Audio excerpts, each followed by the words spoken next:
सो भाई फाइनली मैं पहुंच गई हूँ कंबोडिया। और सबसे पहले मैंने देखा है रेस्टोरेंट में। सबसे पहले मैंने पूछा मेरे पास कंबोडियन रियाल है नहीं तो क्या डॉलर चलेंगे, तो ये सेड कि हाँ मैडम डॉलर चलेंगे।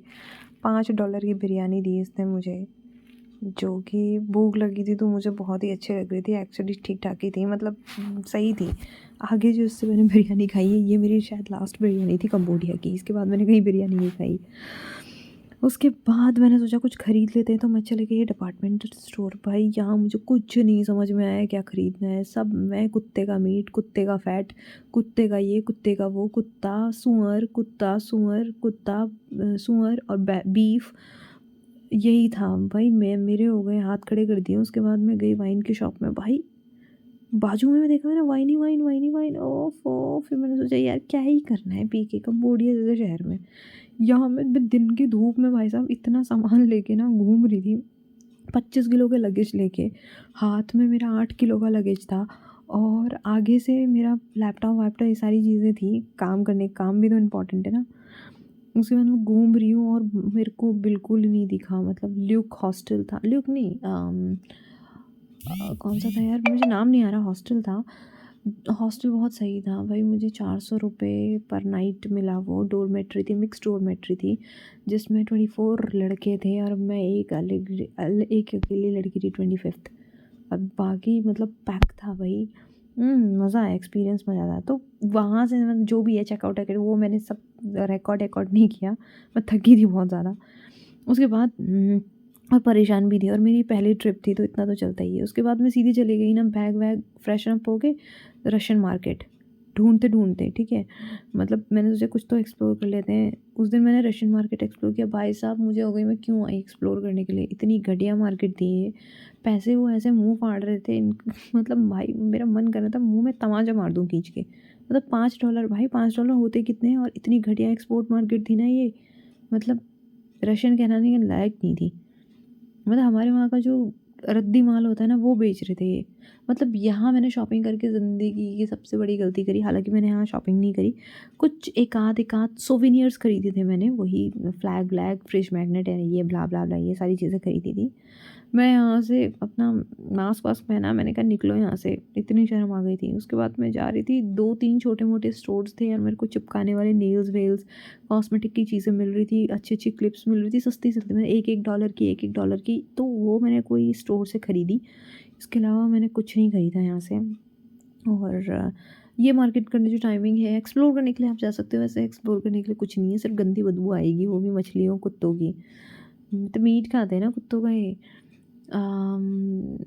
सिर्फ 8 बजे से लेके दिन के 5 बजे तक। ये तो शायद 8 बजे तक खुली रहती है रशियन मार्केट। अदरवाइज़ की यहाँ की जो मेन मार्केट है फिनोम पेन की, वो खुली रहती है 5 बजे से लेके 8 बजे तक। वहाँ का एक्सपीरियंस भी मेरा कुछ खास नहीं था। तो यहाँ की मार्केट में आके पैसे खर्च ना करें। इसकी जो कंप्लीट वीडियो है मैंने मार्केट रिसर्च की, वो मैंने फैशन विद कुआरबी वाले यूट्यूब चैनल में डाली है। आप वहाँ जाके इसे देख सकते हैं। अदरवाइज़ कंबोडिया में जाना टाइम वेस्ट करना है। उसके बाद मैंने सोचा मैं हो गया था मेरा। मैंने सोचा एक मॉल में चलते हैं, वहाँ पे कोई इंटरनेशनल फूड चेन मिल जाएगी। इंटरनेशनल फूड चेन का सबसे अच्छा मतलब ये बेनिफिट रहता है, अगर आप कहीं भी जाते हो ना, आपको पता रहता है मेन्यू में आपको दे क्या रहे हैं।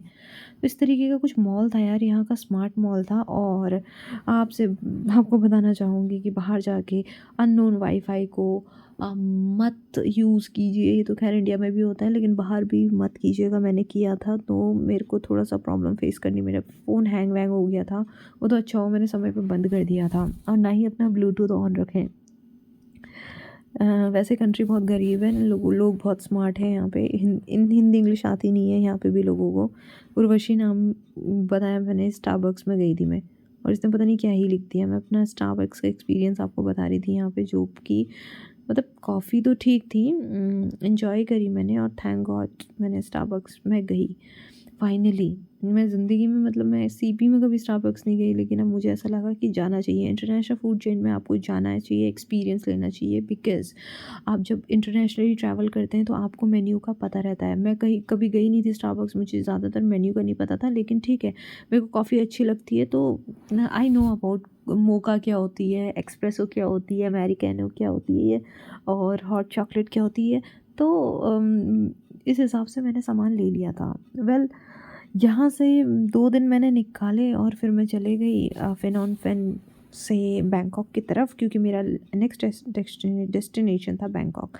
सुबह-सुबह मैं यहाँ पे बस स्टैंड पे बैठी थी और भैया लेके चले गए मुझे बैंकॉक की तरफ। ये मैं बैठ गई बस पे। अब मैं आपको आगे दिखाती हूँ कि कंबोडिया से बैंकॉक जाते वक़्त मेरे को क्या-क्या डिफ़िकल्टीज़ का सामना फ़ेस करना पड़ा। ये तो मैं अपने घर बनाने के लिए, अपना छोटा-सा घर बनाने के लिए एक्सपीरियंस ले रही थी कि इस तरीके के घर भी बनाए जा सकते हैं। काफ़ी सुंदर-सुंदर घर थे, काफ़ी क्रिएटिव लोग थे। यहाँ पे कंपैरेटिवली वियतनाम से कम सफाई थी, लेकिन यहाँ भी सफाई थी, अच्छी खासी सफाई थी। भाई जो मेरा कंबोडिया के बॉर्डर में एक्सपीरियंस था ना, मैं उससे इतनी डर गई थी कि मुझे ऐसा लगा यहाँ पे भी मेरे लगने वाली हैं, और जो कि सच्ची बात थी, यहाँ पे भी मेरे लगे अच्छे से। और ये हम पहुँच गए हैं बॉर्डर में, और ये मैं पहुँच गई हूँ बैंकॉक में। लेकिन अब जो कंबोडिया से बैंकॉक का सफ़र था बीच का, ये मैं आपको बताऊँगी अगली वीडियो में। एंड ये तो मैं बैंकॉक पहुँच गई हूँ खैर। और फिर मैं आपको ये चीज़ भी कंटिन्यू करूँगी कि एक्चुअली मैंने अपना हॉस्टल कैसे ढूँढा। ये आइटिनरी मैंने पहले से बनाई थी कि बस स्टैंड से मेरा हॉस्टल कितना दूरी पे होगा, और वहाँ से मेट्रो कितनी दूरी पे होगी, वहाँ से मेरे को कितना वॉकिंग चलना पड़ेगा, और ये सारी चीज़ें मैं आपको सब डिटेल में बताऊँगी। Till then take care, bye bye.